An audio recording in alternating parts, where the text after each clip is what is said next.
याच कारंजेकर बघा बोटीची कशी साफसफाई करत आहेत. पाण्यातून त्यांच्या बोटी पण बिल्डिंगा दिसत आहेत. बोटी इथंच आहेत सर्व.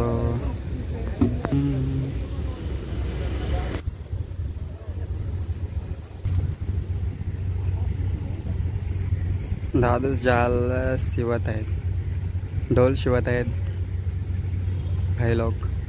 ही संपूर्ण जेटी करंजा जेटी न्यू आहे.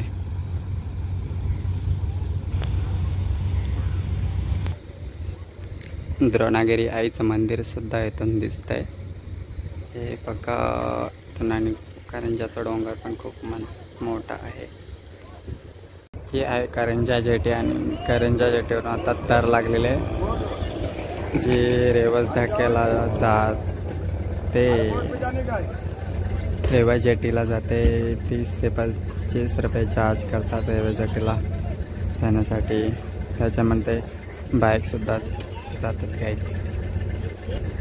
कधी रेवस जेटीला जायचं असलं करंजावरून तर इथून जातात. बघून घ्या खूप मोठी जेटी आहे.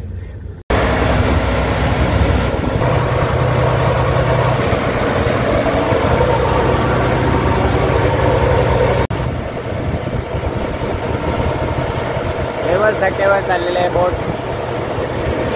करंजावरून रेवस धक्क्यावर बोट चाललेली आहे आमची.